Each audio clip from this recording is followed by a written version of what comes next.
안녕하십니까, 김영희입니다. 우선 지난주 경제지표부터 살펴보겠습니다. IMF가 분기별로 경제 전망을 하고 있는데요. 갈수록 세계 경제 전망을 낮추고 있습니다. 올해 세계 경제 성장률이 3.3%, 내년에는 3.8% 한다는 건데요. 이거는 지난 전망보다 각각 0.1%포인트, 0.2%포인트 낮춘 겁니다. 우선 선진국으로 보면은 미국 경제는 상당히 좋다는 겁니다. 올해 2.2%, 지난번 전망보다 상향 조정했습니다. 그러나 유럽과 일본 경제 성장률은 계속 낮춰가고 있죠. 일본 경제가 어렵다는 것은 여러분도 잘 아실 겁니다. 그러나 최근에 유럽 경제마저 일본처럼 장기 디플레로 빠지지 않을까, 이런 우려가 계속 대두되고 있는 것이죠.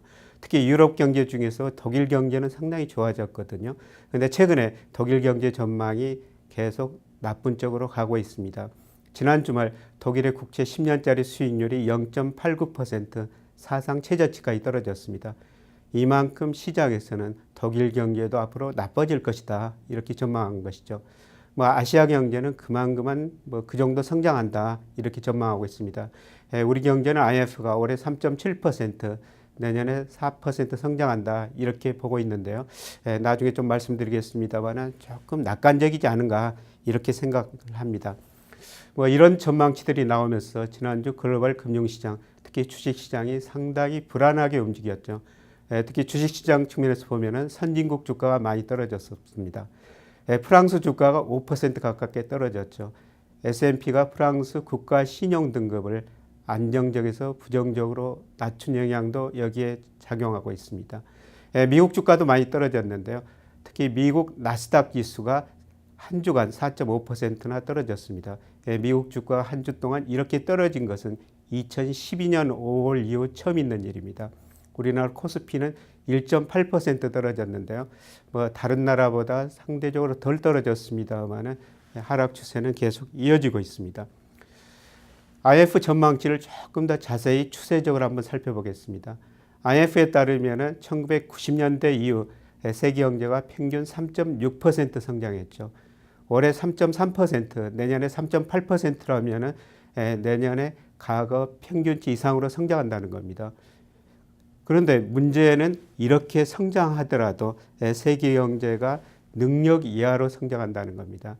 그림에 아웃풋갭이라는 게 나와 있는데요. 이 아웃풋갭이라는 게 선진국의 잠재 GDP하고 실제 GDP 차이입니다. 지금 아웃풋갭이 마이너스 쪽에 있죠. 특히 2009년에 마이너스 5% 정도 되는데요. 글로벌 금융위기를 겪으면서 선진국 경제가 능력보다도 5% 정도 아래로 성장했다는 겁니다. 이 갭이 축소되고 있는데요. 올해도 3% 정도 마이너스 아웃갭이 존재하고 있습니다. 잠재 성장보다 실제 성장이 3% 정도 아래에 있다는 겁니다. 그래서 선진국 경제, 미국을 제한 나머지 경제들이 디플레이션에 빠지지 않을까, 이런 우려를 지금 하고 있는 것이죠. 이번 주 발표될 주요 경제지표 한번 살펴보겠습니다. 미국에서는 9월 소매 판매, 산업 생산, 10월 미시간 대학 소비자지수, 이런 것들이 발표됩니다. 미국 기업들이 얼마나 생산했고 미국 가게들이 얼마나 소비하고 있는가, 이런 지표들이 발표하는데요. 나중에 산업 생산하고 주가의 관계에 대해서 자세히 살펴보겠습니다.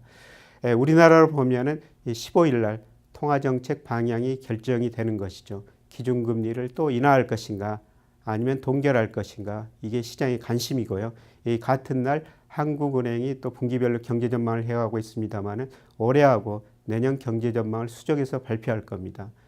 아마도 그 IMF처럼 경제 성장률을 낮춰가고 있고요. 그 다음에 물가 전망치도 당초보다 좀 더 낮출 것 같습니다. 몇 가지 이슈만 주요 살펴보도록 하겠습니다. 우선 미국 경제인데요. 미국의 산업 생산하고 주가와 관계 보면은 장기적으로 거의 같은 방향으로 움직이지 않습니까? 산업 생산이 미국의 경기를 대표하는 한 지표다, 이렇게 보시면 될 것 같습니다. 그래서 주가가 경기를 반영하고 있다, 이렇게 볼 수가 있는데요. 그런데 주가라는 것은 때때로는 경기를 지나치게 가대평가하거나 가소평가하는 경향이 있죠. 그 정도를 보기 위해서 제가 장기적으로 주가와 산업 생산 관계를 구해 본 것입니다. 보다 구체적으로 주가를 설명 변수, 산업 생산 설명 변수, 주가를 종속 변수로 해서 해기 분석해가지고 그 잔차를 구해본 것입니다.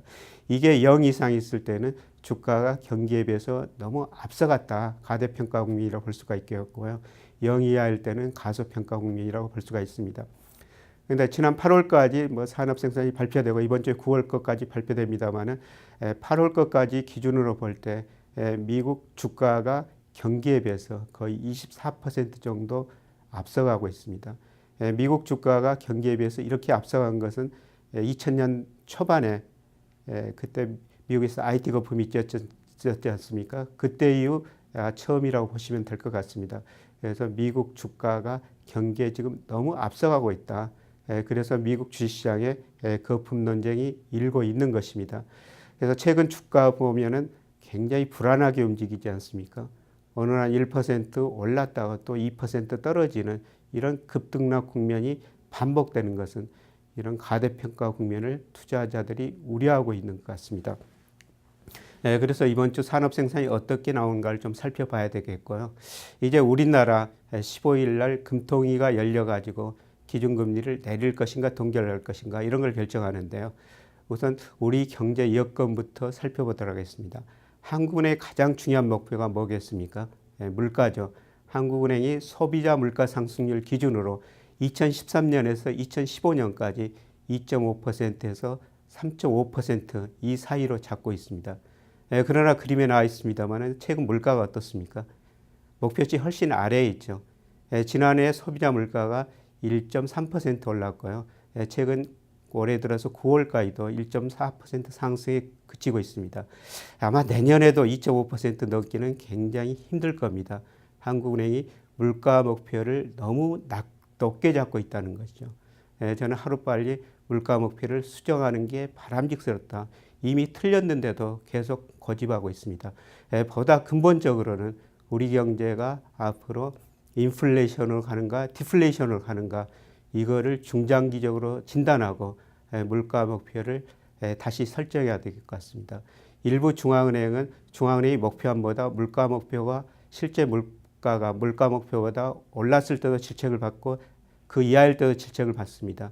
우리나라도 뭐 그런 물가 목표 이하였을 때도 질책을 받을 수 있는 그런 환경이 조성돼야 될 것 같습니다. 어떻든 한국은행이 물가를 예상한 것보다 훨씬 실제 물가는 그 아래다. 디플레 압력이 나타나고 있다. 이렇게 지금 보실 수가 있습니다. 그리고 우리나라 경기인데요. 아까 IMF나 한국은행이 세계경제나 우리 경제 전망치를 계속 낮춰가고 있습니다만 시장은 이미 경제 성장이 낮아질 것이다. 몇 분기 전부터 실제로 이렇게 예상하고 있는 거죠. 장단기 금리차, 여기서 장단기 금리차가 빨간색으로 그림에 나타나 있습니다만 그래서 국채 3년 수익률하고 CD 91일물 차이입니다만 이게 경제 성장률의 약 2분기 정도 선행하고 있습니다. 상관계수도 0.6 이상으로 상당히 높게 나오고 있죠. 그런데 어떻습니까? 최근에 장단기 금리차가 많이 떨어지고 있지 않습니까? 이건 앞으로 경제 성장률이 둔화될 것을 시장이 미리서 예고해 주는 거죠. 실제적으로 경제 성장률 떨어지고요. 이번 주 수요일 날 한국의 경제 전망을 수정하겠습니다만 분명히 지난번 전망보다 낮출 것 같습니다. 그래서 시장을 보면은 앞으로 경제가 어떻게 진행될 것인가를 알 수가 있는데요. 이런 장단기 금리차로 보면은 앞으로 우리나라 경제 성장률도 떨어질 것이다. 이렇게 미리 짐작해 볼 수가 있는 것이죠. 그래서 이번 주 그 한국은행이 과연 금통위가 금리를 인하할 것인가 중요한 건데요. 저는 금리를 한번 그 적정 금리를 테일러 준칙에 한번 추정해 봤습니다. 근데 앞서 말씀드린 것처럼 우리나라 물가가 안정되어 있고 경제가 둔화되고 있기 때문에 금리를 인하하는 게 바람직스럽지 않느냐. 제가 추정하는 방법에 따라 다릅니다만은 현재 우리나라 기준금리 적정수를 추정해 보니까 2% 안팎 나옵니다. 2.25%인데요. 한 번쯤은 더 인하해도 괜찮을 것 같습니다. 문제는 이제 금리를 인하했을 때 과연 그 효과가 있을 것인가 이런 이야기들이 많이 나오고 있는데요. 아직까지도 우리 경제가 유동성 함정에 빠진 건 아닌 것 같습니다. 유동성 함정이라는 게 아무리 돈을 풀고 금리를 내려도 뭐 실물 경제나 다른 경제 변수에 영향을 주지 않는다는 것인데요. 그래도 우리나라 경제는 아직은 유동성 함정에 빠지지 않았다 이렇게 볼 수가 있습니다. 제가 통계 모형을 한번 설정해 봤습니다. 벡터 오토 리그레션이라고 이른바가 VAR 모형이라고 그러는데 그런 모형을 설정하고 충격 반응 함수 금리를 인하했을 때 각 경제 변수가 어떤 식으로 반응하는가 이걸 살펴봤을 때 우리나라 산업 생산 금리를 인하했을 때 분명히 플러스 효과가 있습니다. 특히 금리를 인하했을 때 경기에 6 내지 9개월 정도 시차를 두고 영향이 분명히 나타나고 있습니다. 그래서 금리를 인하하면 뭐 소비도 증가하고 현재까지는 산업 생산도 증가할 수가 있다는 것이죠. 그 다음에 금융 변수를 같이 넣어봤었는데요. 대표적으로 원달러 환율과 코스피 주가 지수입니다. 이 역시 금리를 인하했을 때 단기적으로 주가도 오르고 환율도 올랐었습니다.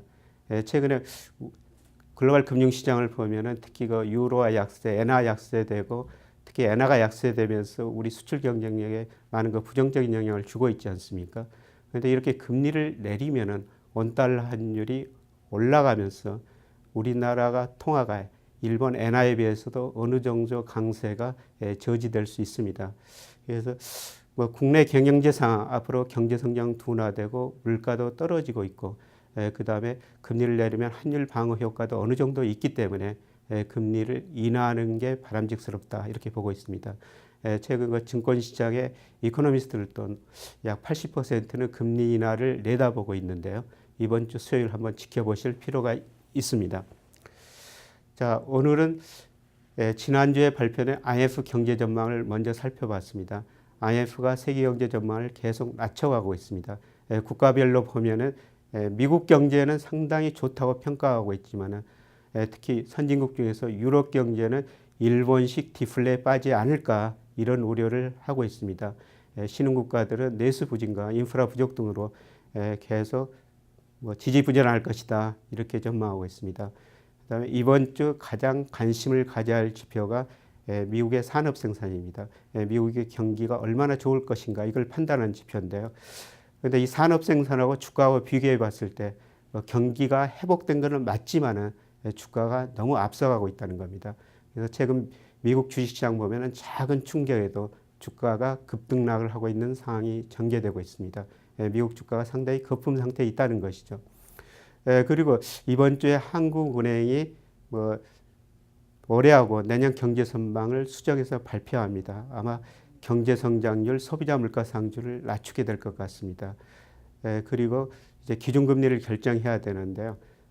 우리나라 경제 성장률이 앞으로 둔화될 가능성이 높고 그다음에 물가도 매우 안정적이기 때문에 금리를 인하하는 것이 바람직스럽지 않느냐 그게 생각입니다. 금리를 인하했을 때 간 그 효과가 있을 것인가 이거는 차후의 문제인데요.